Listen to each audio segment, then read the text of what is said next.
Hello student, TG educated India में आप लोगों का एक बार फिर से वेलकम है। और आज मैथ्स की दूसरी क्लास है। इससे पहले हमने क्लास की ली थी एक मैथ्स की, उसमें हमने वर्ग एवं वर्गमूल के बारे में पढ़ाया था। ठीक है, उसमें मैंने तरह तरह के क्वेश्चंस कराए थे उससे रिलेटेड और उसका पूरा कॉन्सेप्ट समझा दिया था। ठीक है, अगर आप में से किसी ने क्लास की होगी तो उसको अच्छे से समझ में आ गया होगा। ठीक है, उसमें एक बच्ची का एक डाउट था, उसने मुझसे पूछा था, तो उस क्वेश्चन के डाउट को मैं आज क्लियर कर देती हूँ। ठीक है, इसके अलावा आप में से जिसने भी क्लास देखी है, अगर आप लोगों को उसके सारे क्वेश्चंस आ गए थे उस टाइप के, तो आप मुझे एक बार कमेंट करके ये ज़रूर बता दीजिएगा कि हाँ बाकी क्वेश्चंस आ गए थे। ठीक है, आपको समझ में आ गया था। अगर नहीं आया था, किसी में भी डाउट है, तो आप प्लीज़ कमेंट करके एक बार पूछ लीजिएगा। ठीक है, कमेंट करके कोई पूछता है तो मुझे भी पता चलता है कि वो पढ़ रहा है या नहीं पढ़ रहा है, उसको आ रहा है या नहीं आ रहा है। ठीक है, जैसे इस बच्ची ने पूछा तो मुझे अच्छा लगा कि हाँ ठीक है, उसने पढ़ा। ठीक है, चलो मैं ये वाला क्वेश्चन बता देती हूँ। क्वेश्चन कुछ इस टाइप का है। एक आदमी कुछ दिनों के लिए यात्रा पर गया। आने पर उसने यह पाया, उसने प्रतिदिन उतनी ही अठन्नी खर्च की जितने दिन वो यात्रा पर गया था। यानी उसने उतने अठन्नी खर्च किए जितने दिन वो यात्रा पे खर्चा कर रहा था, जितने दिन के लिए वो गया था। ठीक है, मतलब उसने जितने दिन यात्रा की उतनी उसने अठन्नी भी खर्चा की। ठीक है, आगे देखो, यदि उसने कुल 924 रुपये 50 पैसे खर्च किए हैं तो ज्ञात करो कि वह कितने दिन यात्रा पे गया था। ठीक है, ठीक है, तो चलिए आगे देखते हैं। ठीक है, तो इस तरीके के क्वेश्चन को कैसे करते हैं, देखिए पहले तो अठन्नी क्या होता है ये बता देते हैं। बहुत लोगों को अठन्नी चवन्नी भी नहीं पता होगा। ठीक है, तो पहले 1 रुपये में देखिए, एक सेकेंड, मैं ऐसे एक प्लेन पेज पे बता देती हूँ आपको। देखिए 1 रुपये में होते हैं 100 पैसे। ठीक है, 1 रुपये बराबर क्या होता है, 100 पैसे होता है। ठीक है,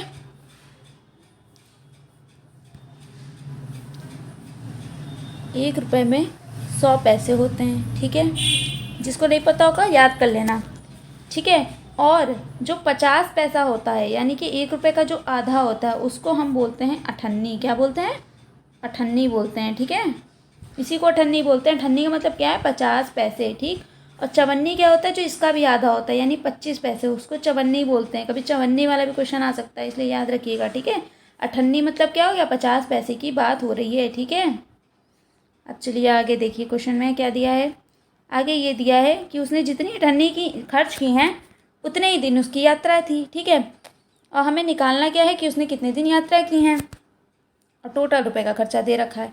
अब हम मान लेते हैं। ठीक है, इस क्वेश्चन में, इस टाइप के क्वेश्चन में क्या होता है, हमें मानना पड़ता है। ठीक है, तो कितना रुपए उसने टोटल खर्चा किया, 924 रुपये 50 पैसे। ठीक है, हम इसको एक जगह पे लिख लेते हैं। ठीक है, 924 रुपये 50 पैसे उसने खर्च किए। ठीक है, 924 रुपये,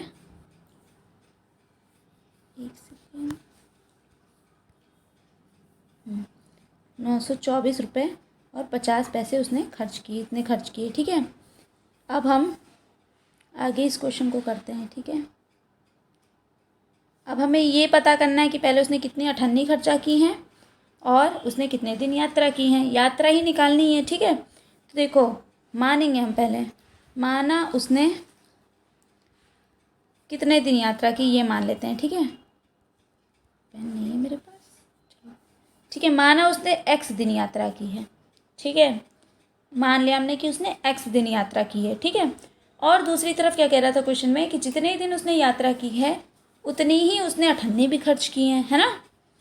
यानी x दिन उसने यात्रा की है तो अठन्नी कितनी खर्च की होंगी, x, है ना, x अठन्नी भी खर्च की होंगी।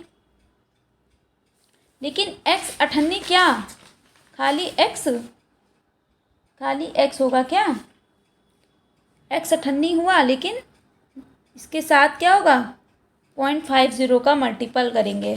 ठीक है, क्यों करेंगे, क्योंकि 1 रुपये क्या होता है, 50 पैसे के बराबर होता है।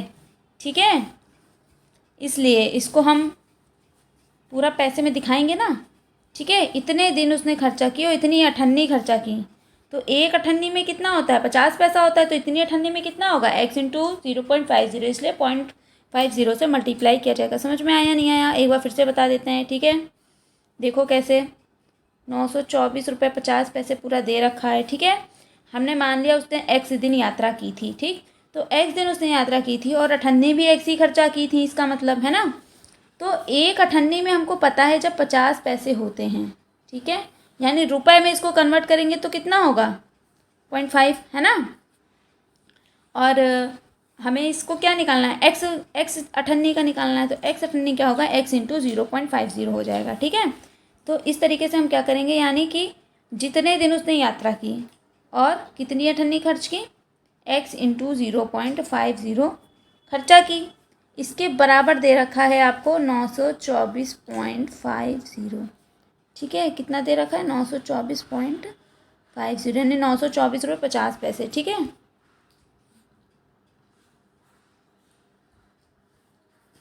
ये चीज़ दे रखी है। ये आपको यहाँ पे एक आपको एक लोकेशन मिल गई, यहाँ पे एक आपको इक्वेशन मिल गई, ठीक है। देखो एक्स जो हमारा दिन था, ठीक है, इतने दिन यात्रा की और इतने टोटल उसने खर्चा किया, ठीक। इन दोनों का गुणनफल क्या है, ये टोटल खर्चा है, मतलब जितनी अठन्नी उसने खर्चा की है और जितने दिन की यात्रा है उनको टोटल करेंगे तो ये निकलेगा, ठीक है। बात सोच में आ रही है, नहीं आ रही, फिर से देख लो, ठीक। अब इसको सॉल्व करेंगे, यानी X into 0.50 is equals to क्या है, 924 रुपये 50 पैसे, ठीक है, यही तो आ रहा है, ठीक। अब इसको सॉल्व करेंगे तो क्या आएगा, सॉल्व करेंगे तो इसको मल्टीप्लाई करेंगे, यानी एक्स इंटू एक्स क्या होगा, एक्स स्क्वायर, ठीक। एक्स इंटू एक्स स्क्वायर होगा। और इसको मल्टीप्लाई करेंगे तो क्या होगा, तो चूंकि ये पूरा है ना इसलिए पूरा है। अब यहाँ पे प्लस तो है नहीं कि हम इसको अलग करें इसको अलग करें, ठीक है। तो एक्स और एक्स तो एक्स स्क्वायर हो गया और एक्स इसके साथ भी मल्टीप्लाई हुआ, तो यानी कि क्या हो गया, टोटल आएगा यहाँ पे 0.50 एक्स स्क्वायर, है ना। ये हो जाएगा ये, ठीक, समझ में आ रहा है, ठीक है। तो X square into 0.50 is equals to 924.50, ठीक है। क्या मिली हमको मिली क्या equation, X square into 0.50 is equals to 924.50, ये आया, ठीक। अब हमें एक्स की वैल्यू निकालनी है क्योंकि हमारा एक्स ही था दिन, है ना, दिन ही निकालने हैं। तो यहाँ पे पहले एक्स स्क्वायर बराबर करेंगे, तो ये इधर गुणे में बराबर की इधर जाएगा तो बटे में हो जाएगा, भाग में हो जाएगा, ठीक। तो 924, देखो 924.50, ठीक है। इसको भाग करेंगे किससे, 0.50 से, ठीक। अब ये दशमलव दशमलव हट जाएगा, क्यों, क्योंकि यहाँ पे भी 2 अंकों के बाद 0 है, यहाँ पे भी 2 अंकों के बाद 0 है, ठीक है। तो दशमलव से दशमलव हट जाएगा, ठीक है। ये थोड़ा सा एक सेकेंड, ठीक है, तो हट जाएगा ये दशमलव से दशमलव, ठीक। तो ये यहाँ पे ये हो जाएगा और ये भी हट जाएगा, है ना। यानी कि अब इसको हमें भाग देना होगा एक्स स्क्वायर निकालने के लिए, ठीक है। तो हम ऐसे काट लेंगे, 0 से 0 काट लेंगे, है ना। 5 से पूरी संख्या भाग दे देंगे तो कितना आएगा, 5 बन जा तो 5 किया। अब यहाँ काटो तो क्या होगा, 5 बन जा 5, ठीक है, 5 8 जा 40, ओके, और 5 4 20 एंड 5 9 जा 45, ठीक है। 1849 आएगा एक्स स्क्वायर बराबर, ठीक, समझ में आ गया। अब एक्स स्क्वायर बराबर 1849 आया है, ठीक है। क्या आया है, एक्स स्क्वायर बराबर आया है 1849। अब मैंने जब आपको पढ़ाया था लेसन तो उसमें एक चीज़ बताई थी कि जब स्क्वायर होगा तो स्क्वायर हटाएंगे तो क्या होगा, इक्वल के उधर जाकर वो रूट में बन जाएगा, यानी एक्स बराबर क्या हो जाएगा, √1849, ठीक। अब हमें क्या करना है, इसका वर्गमूल निकालना है, ठीक है। इसका जो वर्गमूल निकलेगा वही आंसर होगा, ठीक है। चलो फिर निकाल लेते हैं जल्दी से 1849 का वर्गमूल, ठीक है। ऐसे बना के करते हैं 1849, एक सेकेंड,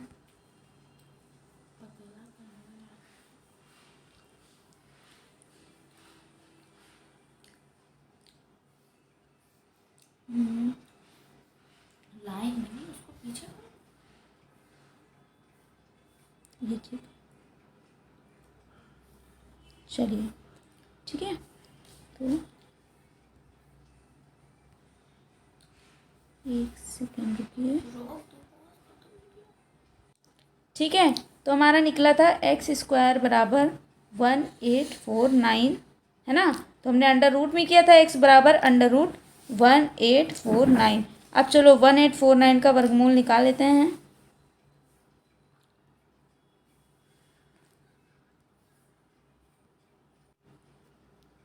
ठीक है, 1849, एक सेकेंड, बड़ा गंदा लिख लिया, 1849। ठीक है, अब ये किससे जाएगा? ठीक है, सबसे पहले इसको देखो, ये किससे जाएगा, जिससे जाएगा उससे काट के देखना पड़ेगा आपको। ठीक है, तो इसको आप करके देखिए।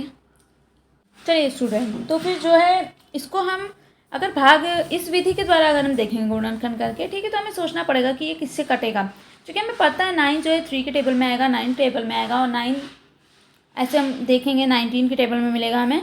ठीक है, लेकिन ये इससे भी नहीं कट रहा है इस तरीके से, और ये इससे भी इस तरीके से नहीं कट रहा है, इसलिए हम इसके लिए यहाँ पे भाग विधि का प्रयोग करेंगे आसानी से करने के लिए। हालांकि हम देखेंगे तो ये कटेगा तो है ही, लेकिन हम इसी के लिए, ऐसे क्वेश्चंस के लिए क्या करते हैं, हम टाइम बचाने के लिए यहाँ पे भाग विधि का प्रयोग करते हैं। तो चलिए इसी के साथ मैं आप लोगों को भाग विधि भी बता दूंगी गुणनखंड की। ठीक है, और देखिए इसको हम भाग विधि के द्वारा कैसे करते हैं। इसमें ऐसे करके यहाँ पे हम लिखेंगे 1849। ठीक, इसमें क्या करते हैं, अब चूँकि आपको पता है वर्गमूल है, 2 का वर्ग भी बन जाएगा। ठीक है, और वैसे भी हमें पता है एक तो एक के अलावा किसी से कटता नहीं, हम ये 18 लेंगे, साथ में ये 49 लेंगे। ठीक है, अब इसको करते कैसे, ये देखिए 18 को इसमें हम क्या करते हैं, अधिकतम से अधिकतम संख्या लेते हैं जिससे हम काटें तो हमारा कम से कम बचे। ठीक है, तो हम 18 तक लगभग किसमें से लाएंगे। ठीक है, लेकिन हमें इसमें क्या रहता है कि हम पूरा काटने को भी काट सकते हैं, लेकिन पूरा नहीं काटेंगे, ताकि इसमें जो है आसानी से काटने में थोड़ी आसान हो जाए। इतना भी बड़ा डिजिट नहीं ले लेंगे कि पूरा चला जाए, लेकिन एक लिमिटेड डिजिट तक करेंगे। ठीक है, जैसे कि यहाँ पे अगर हम बात करें 4 की, ठीक है, तो हम 4 4 से 16 होता है। ठीक है, तो यहाँ पे 4 लिखेंगे। अब 4 4 से क्या हो गया 16, कितना बचा 2, ऊपर से पूरा जोड़ा, इसमें एक एक नहीं उतरता है, इसमें पूरा उतरता है। ठीक है, इसके बाद क्या करेंगे 249 आ जाएगा यहाँ पे। ठीक है, अब देखो, और 4 को यहाँ पे जोड़ेंगे तो क्या आएगा 8। ठीक है, अब 8 के पहाड़े में ऐसा गुणा करना है कि ये कटना चाहिए। ठीक, अब 24 कब आता है, 8 के टेबल में 8 3 ज़ा 24 होता है। ठीक है, और जब 3 को 3 से मल्टीप्लाई करते हैं तो 9 भी आता है। मतलब अगर हम यहाँ पे 3 लिखें और यहाँ पे हम 3 से इसको मल्टीप्लाई करें तो 3 × 3 तो 9 हो गया, और 8 × 3 क्या हो गया 24 हो गया, यानी ये पूरा क्या हो गया, कट गया यहाँ पे। ठीक है, तो ऊपर हमें क्या मिला 43, यानी कि जो 43 है इसका ही स्क्वायर होता है 1849। ठीक है, और इस 43 को क्या होगा, हम इस 43 ही, यही हमारा खाली 43 जो है ये हमारा आंसर है कि 43 दिनों तक यात्रा पर था। ये x की वैल्यू है और यही क्या है आंसर है। ठीक है, तो देखते हैं ऑप्शन में ये दिया है या नहीं।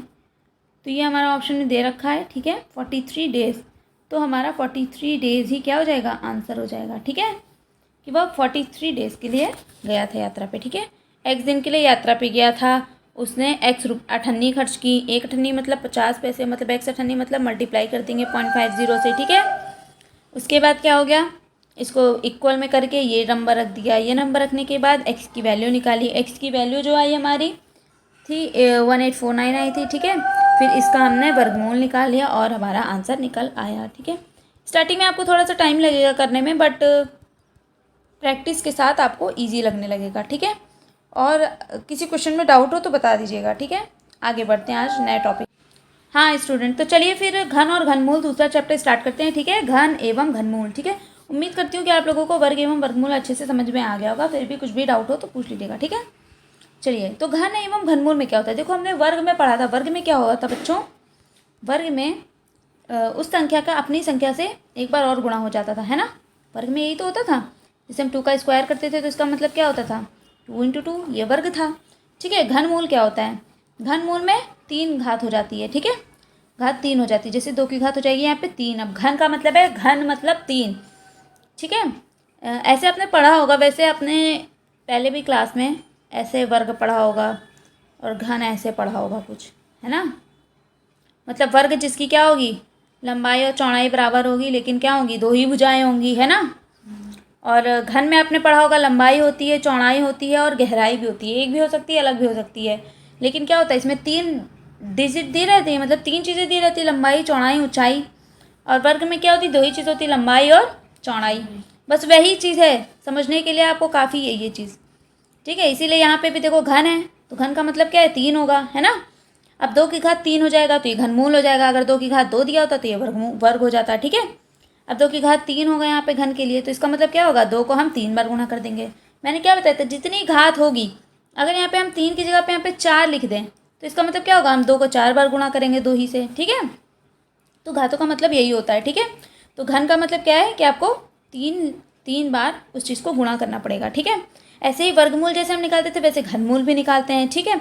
अच्छा, हम घनमूल में क्या करते हैं, जैसे वर्गमूल हम किसी चीज़ का निकालते थे, मान लो किसी चीज़ का घनमूल निकाला, जो कुछ वर्गमूल निकालते थे, तो इस टाइप में मान लो वर्गमूल निकला किसी चीज़ का था, एक second, 2 into 2 into 3 into 3 into 4 into 4 ऐसे करके हो, मान लो, ठीक है। तो हम उसमें क्या करते थे, ऐसे 2 2 का पेयर बनाते थे, फिर एक एक संख्याएं सारे पेयर से ले लेते थे और उसका मल्टीप्लाई कर देते थे, और जो आता था वो हमारा वर्ग निकल आता था, ठीक है। अच्छा, घनमूल में क्या करते हैं, घनमूल में हमें करना होता है कि हमें इसमें 3 डिजिट्स का पेयर बनाना होता है, यानी 3 संख्याओं के जोड़े बनाने होते हैं। जैसे 2 इंटू 2 इंटू 2, फिर into 3 into 3 into 3 into 4 into 4 into 4, ऐसे टाइप में दिया रहेगा, ठीक है। आपको वर्गमूल निकालोगे जब किसी चीज़ का, तो ऐसे डिजिट आएंगी गुणनफल में, ठीक है। अब हम इसमें क्या करते हैं, 3 का जोड़ा बनाते हैं घनमूल में, ठीक है। मतलब जो चीज़ वर्गमूल में 2 से काम चल रहा था वही घनमूल में आके 3 से काम चलेगा, ठीक है। बस और कुछ नहीं है, बस इतना ही सा डिफरेंस है, खास कुछ डिफरेंस नहीं है इनमें, ठीक है। तो अब इसमें क्या होगा, अब इसमें 3 जोड़े का 2 को 1 गिना जाएगा, 3 जोड़े के 3 को 1 ही 3 गिना जाएगा, और 3 जोड़े की चीज़ों को क्या करेंगे, हम 1 ही गिनेंगे, 4 को 4 गिनेंगे। आई बात समझ में। उसमें हम 2 2 का पेयर बनाते थे, इसमें हम 3 3 का पेयर बनाते हैं, ठीक है। घनमूल में ये चीज़ होती है। आगे देखते हैं, कुछ इंपॉर्टेंट पॉइंट्स बता देते हैं। जैसे आप यहाँ एग्जाम्पल के लिए देख सकते हैं, जैसे 2 का घन किया इन्होंने तो क्या 8 आया, कैसे कैसे 2 इंटू 2 इंटू 2, मतलब 2 2 ज़ा 4 एंड 4 2 ज़ा 8, ओके। ऐसे 3 इंटू 3 इंटू 3 क्या है, 3 3 ज़ा 9 एंड 9 3 ज़ा 27, ओके। 4 4 ज़ा 16 एंड 16 4 ज़ा 64, 5 5 ज़ा 15 एंड 15 5 ज़ा 125, ओके। ये हो गया आपका, ठीक है। इसी तरीके से 1/3 के फॉर्म में आपको यहाँ पे दे रखा है, ठीक है, 1/3 के फॉर्म में दे रखा है। अच्छा, इसका देखो 1/3 का क्या कहानी है, यहाँ पे आपको देखो क्लियर हो जाएगा। जैसे ये √m लिखा है, यहाँ पे क्यूबिक लगा देंगे जिससे पता चले ये 3 वाला है, ठीक है। ऐसे करते हैं जब हम, तो ये 2 वाला होता है ना वर्गमूल, अभी मैंने बताया था ना ये अंडर रूट वाला, इसके बाद इसलिए 3 लिख देते हैं। अब उसमें क्या होता था, जब हम हटाते थे तो स्क्वायर में चला जाता था बराबर की उधर, इसको हम बराबर के उधर तो करेंगे तो वो क्यूब में चला जाएगा, लेकिन इसको हम इस फॉर्म में भी लिख सकते हैं। ये चीज़ ये बता रहा है, m⁻⁴ में लिख सकते हैं, खुले में, ओपन में, ठीक है। आई बात समझ में। उसके भी लिए होता है, वो भी 1/2 लिखा जा सकता है, ठीक है, वहाँ पे दिखाया नहीं गया था, बट इसको जब हम ऐसे भी लिख सकते हैं, ठीक है। आ रही होगी समझ में, ठीक है। उसके बाद देखो और क्या बताने वाली बात है, और बताने वाली बात इसमें ये है, जैसे इस टाइप में अगर दे रखा है संख्याएं, 2 गुणनफल में संख्याएं दे रखी हैं, ठीक है, 2 संख्याएं गुणे में दे रखी हैं। जैसे ये है एग्जाम्पल m इंटू n, ये पूरा ऐसे क्यूबिक में है, ठीक है, अंडर क्यूबिक में है ये m इंटू n, तो इसको हम अलग अलग भी ऐसे लिख सकते हैं, मतलब under cubic m into under cubic n, इस फॉर्म में भी लिख सकते हैं, लेकिन दोनों मल्टीप्लाई में है तो दोनों मल्टीप्लाई में ही रहेंगे, ठीक है। इसी तरीके से ये जो डिवाइड वाले हैं इसको भी अलग अलग ऐसे लिख सकते हैं, ठीक है, under cubic a upon under cubic b, ठीक है। और आगे देखते हैं, किसी संख्या का घनमूल ज्ञात करने के लिए उस संख्या के अभाज्य गुणनखंड ज्ञात करते हैं। इन गुणनखंडों को ऐसे त्रिकों में समूहित करते हैं। वही बात जो मैंने आपको बताया ना, इसमें 3 3 का पेयर बनाते हैं, 2 इंटू 2 इंटू 2 लेंगे, 3 into 3 into 3 and 4 into 4 into 4, यानी इसमें क्या करते हैं हम 3 3 का जोड़ा बनाते हैं, ठीक है। कहने का मतलब बस यही है इसमें, ठीक है। अच्छा, और इसमें देखो एक पॉइंट ये दे रखा है कि किसी ऋण संख्या का घनमूल सदैव वास्तविक होता है जबकि ऋण संख्या का वर्गमूल वास्तविक नहीं होता है। क्या मतलब है कहने का, देखो सीधी सी लैंग्वेज में समझाते हैं। जैसे हम उसमें वर्गमूल में क्या करते हैं, -2 × -2 करते हैं अगर, तो 4 आता है। क्यों? क्योंकि हमने ये चीज़ भी पढ़ रखी है, जब माइनस माइनस मल्टीप्लाई होते हैं तो क्या हो जाता है, वो प्लस बन जाते हैं। ठीक है, तो वो प्लस बन जाते हैं। लेकिन इसमें क्या होगा, हम इसमें -2 × -2 करेंगे तो क्या होगा, माइनस माइनस प्लस होगा, फिर प्लस माइनस माइनस हो जाएगा, है ना। तो आंसर क्या आएगा, -8 आएगा। तो इसमें क्या हो रहा है, ये मूल निकल रहा वास्तविक, मतलब कि ये अपनी पहचान के साथ है, माइनस के साथ था तो माइनस के साथ है। लेकिन वर्गमूल में क्या होता है, वो माइनस के साथ था लेकिन वो प्लस में चला गया था। बस यही इसका मतलब है, और कुछ नहीं है। ठीक है, किसी एक अंक की बारंबारता से बने किसी संख्या का घन ज्ञात करने की विशेष विधि ये दे रखी है। अच्छा, देखो इसकी ये विधि क्या दे रखी है। चलिए फिर मैं आगे के कुछ क्वेश्चन बता देती हूँ, फिर वो वाला मैं बाद में बताऊँगी, वरना अभी से आपको सारा बता दूँगी तो आप कंफ्यूज हो जाओगे। ठीक है, वो एक छोटा सा टॉपिक ही है, लेकिन अभी पहले कुछ क्वेश्चंस कर लीजिए, उसके बाद उसको समझाएंगे। ठीक है, चलिए आगे देखिए। आगे जैसे आपसे पूछा गया यहाँ पे, तो 302 का स्क्वायर पूछा गया है। ठीक है, ये क्वेश्चन घन मूल में दे रखा है आपको, स्क्वायर का क्वेश्चन। मुझे लगता है यहाँ पे शायद मिस प्रिंटिंग हो गई होगी, क्योंकि अगर यहाँ पर ये देखें हम, ये तो स्क्वायर का क्वेश्चन यहाँ क्यूबिक में देने का कोई बनता नहीं है। ठीक है, ये गलत ही दे दिया गया है यहाँ पे, क्योंकि अगर स्क्वायर करते हम तो हमारा आंसर स्क्वायर के फॉर्म में दिया होना चाहिए था, दिया नहीं है। और यहाँ पर आपको ऑप्शन में, इसका मतलब इनमें से कोई नहीं, पहले ही हो जाएगा, क्योंकि 2 का जब स्क्वायर करते हैं तो 4 आता है। मतलब 302 का अगर 302 से हम मल्टीप्लाई कर भी देंगे ना, तो पहले तो 2 से 2 को मल्टीप्लाई ही करेंगे, तो उसमें 4 आएगा लास्ट में, और इसमें कहीं पे भी का स्थान पे 4 दे नहीं रखा है। इसका मतलब इनमें से कोई नहीं हो जाएगा। अब हो सकता है ये मिस प्रिंटिंग हो क्वेश्चन की, तो यहाँ पे दिया होगा 302 का क्यूबिक दिया होगा। ये क्वेश्चन यहाँ पे गलत दिया है, यहाँ पे दिया है 302 का क्यूबिक, ये आपको बताना है। ठीक है, क्योंकि यहाँ पे ऑप्शंस में भी 8 दे रखा है ना, तो आपसे यही पूछा गया है। ठीक है, तो आपसे 302 × 302 पूछा गया है। ठीक है स्टूडेंट्स, तो ये 302 का क्यूब है, तो आप कर लीजिए 302 × 302 × 302। ओके, और जो आएगा वही इसका आंसर होगा। ठीक है, जब आप मल्टीप्लाई करेंगे 302 × 302, then 2 2 4 and 0 and 2 3 6 and 0 0 0 and all time and double cross and 3 2 6 3 0 and 3 3 9, then आएगा आपका 91204। ओके, इसको आप फिर 302 से मल्टीप्लाई करेंगे तो आपका आएगा 27543608। ओके, यही आएगा। ठीक है, 27543608, यानी कि आंसर नंबर सी आएगा। ओके, आंसर नंबर सी आएगा इसका आंसर। ओके, आप करके देख भी सकते हैं। ठीक है, चलिए नेक्स्ट क्वेश्चन देखते हैं क्या है। निम्न में से कौन सी संख्या पूर्ण घन नहीं है। ठीक है, मैंने आपको घन निकालने का तरीका बताया था, सेम वर्ग जैसा होता है, बस इसमें 3 3 का पेयर आपको बनाना होता है। ठीक है, तो 64 की बात करें तो आपको पता होगा वैसे तो। चलो 64 करते हैं, किसे कटेगा, मिनिमम आप 2 से भी काट सकते हैं, 4 से भी काट सकते हैं, और भी संख्याओं से काट सकते हैं। ठीक है,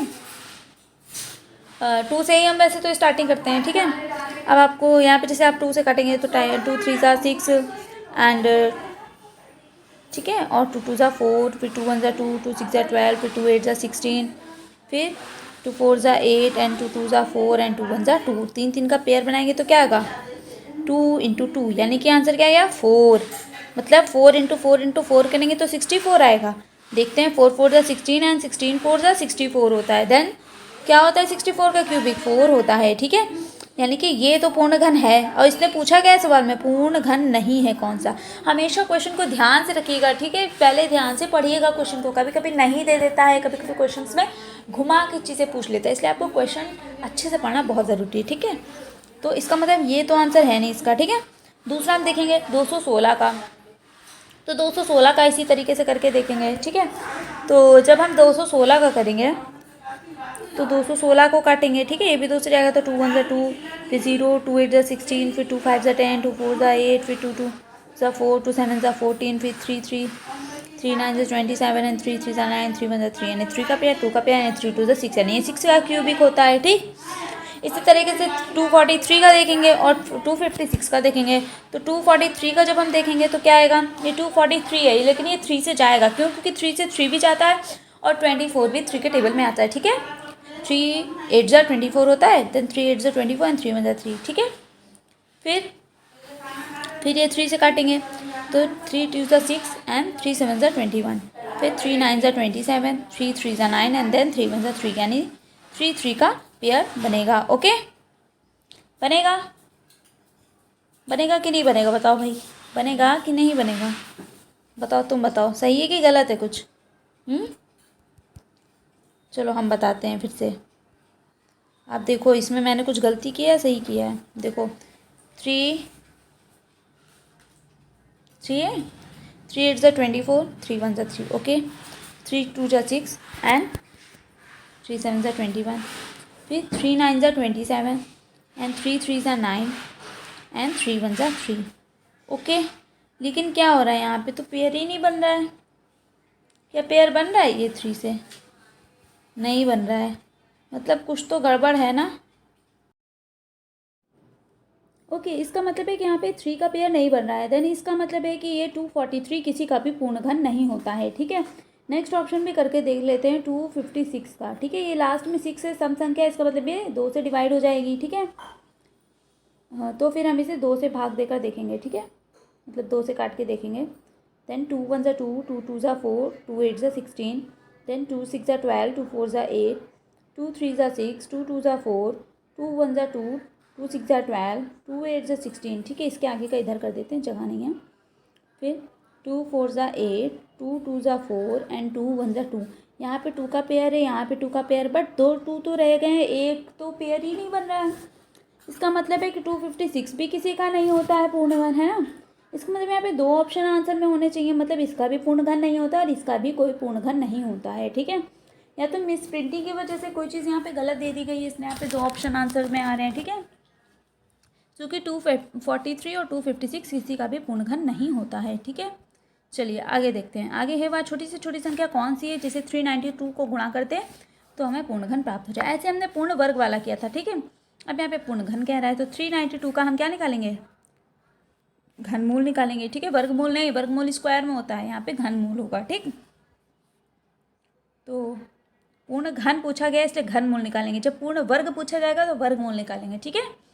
अब ये लास्ट में 2 है तो 2 से जाएगा, ओके। 2 1 जा 2, 2 9 जा 18, ओके, एंड 2 6 जा 12, फिर 2 9 जा 18 एंड 2 8 जा 16, 2 4 जा 8 एंड 2 9 जा 18, फिर ये 7 से जाएगा, 7 7 जा 49 एंड 7 1 जा 7, यानी 2 का पेयर बन गया लेकिन 7 का पेयर नहीं बना, एक साथ कम पड़ रहा है, यानी इसका आंसर क्या होगा 7। मतलब अगर हम इस 7 को और यहाँ पे मल्टीप्लाई कर दें तो ये क्या हो जाएगी, पूर्ण घन हो जाएगी संख्या, ओके।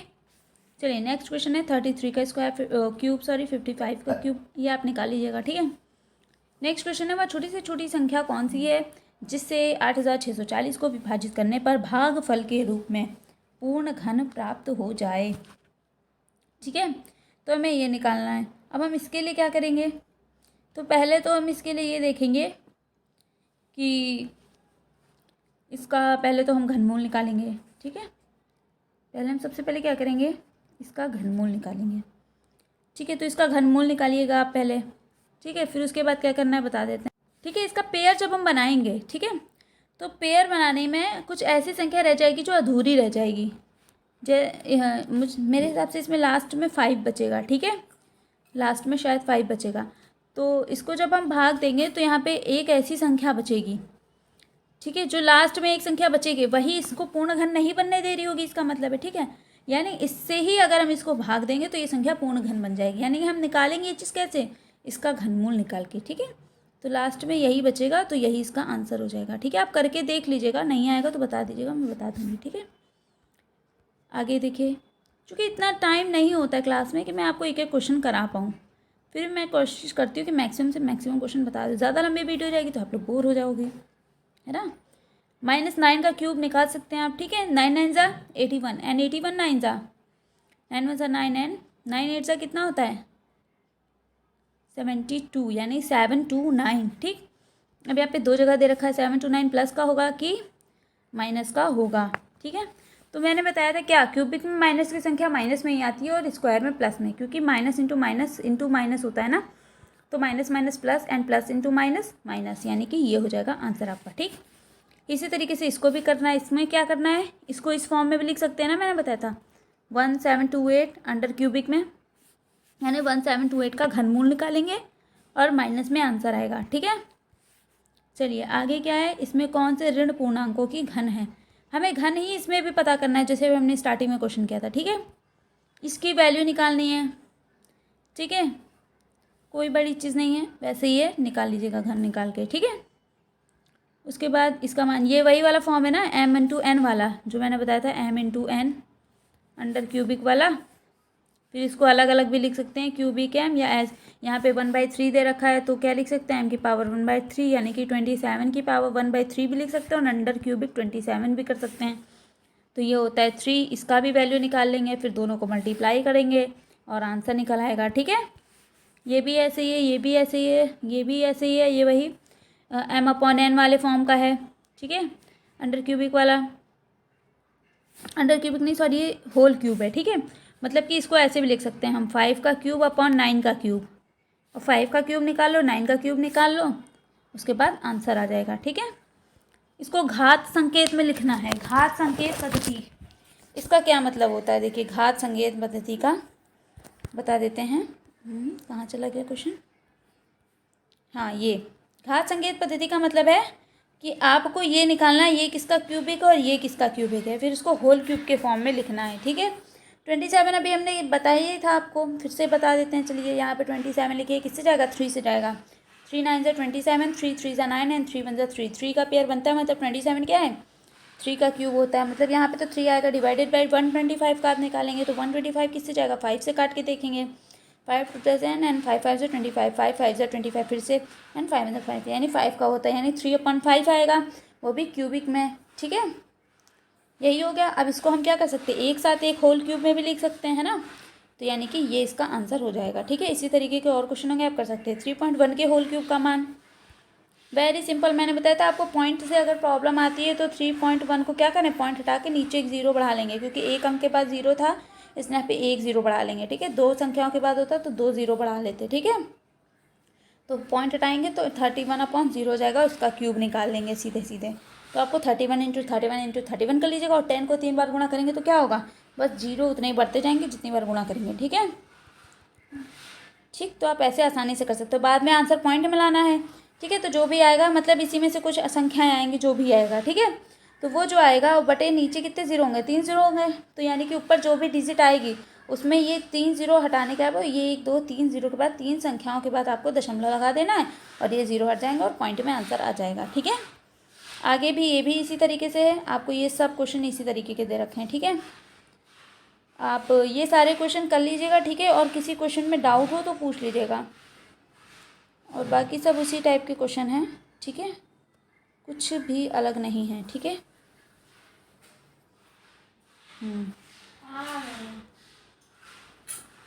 एक घन का आयतन दे रखा है आपको, और एक घन की एक भुजा पूछी गई है। ठीक है, घन क्या होता है, घन मतलब लंबाई इंटू चौड़ाई इंटू ऊंचाई घन होता है। ठीक है, घन आपने ये डब्बा टाइप में देखा होगा, ऐसे बनाते होंगे आप कभी कभी, पासा देखा है ना, लूडो का पासा, वो भी एक घन होता है। ठीक है, ये वर्ग से जो मिलके बनता है उसे घन बोलते हैं, और आयत से जो मिलके बनता है, मतलब इस फॉर्म में, उसे घनाभ कहते हैं। ठीक है, इन दोनों की डायमेंशंस में डिफरेंस होता है।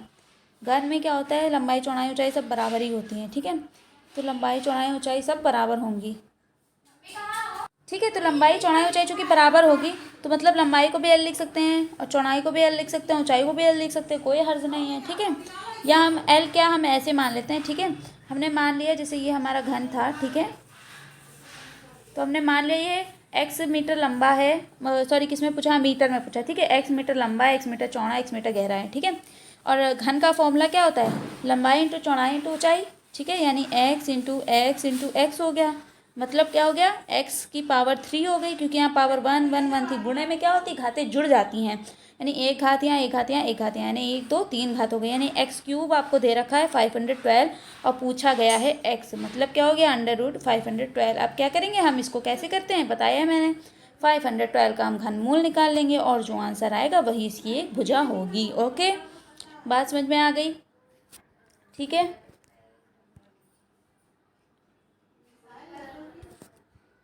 हाँ ठीक है, आगे देखते हैं। ओके चलो, अब ये भी इसी टाइप के क्वेश्चन है। ठीक है, ये सब सेम वैसे ही क्वेश्चन है, बस आपको डराने के लिए बड़े बड़े बना दिए हैं। ठीक है, इन क्वेश्चंस में क्या रूल फॉलो करेंगे हम? इन क्वेश्चंस में कोई रूल फॉलो करेंगे? ठीक है, कौन से फॉलो करेंगे? सॉल्व करते समय बॉडमॉस के रूल का हमेशा ध्यान रखिएगा। बॉडमॉस पढ़ा होगा सभी ने, BODMAS वाला, है ना? सबने पढ़ा होगा। तो हमेशा जब भी इस तरीके की क्वेश्चन दी जाए तो बॉडमॉस का ज़रूर यूज़ करिएगा। ठीक है, ऐसे ये है, घनाकार बॉक्स का आयतन दे रखा है, बॉक्स की एक भुजा, जैसे अभी मैंने क्वेश्चन बताया सेम ये भी वैसे ही है। वह छोटी से छोटी संख्या ज्ञात करो जिसे 1080 में भाग देने पर भागफल पूर्ण घन हो जाए। ऐसा भी क्वेश्चन बता चुके हैं। ठीक है, गुणा वाला भी बता चुके हैं। तो ये सारे क्वेश्चन क्या हैं, सेम है आपके। ठीक है, तो आप ये सारे क्वेश्चन, ये भी दे रखा है, भुजा दे रखी है, आयतन पूछ लिया। ठीक है, भुजा दे रखी है, आयतन पूछा है, तो घन में क्या बताया मैंने, तीनों भुजाएं बराबर हैं। मतलब क्या हो गया, 33 जो होगा ये इसका आयतन होगा, मतलब 33 का जो क्यूब होगा वही आंसर होगा, है ना?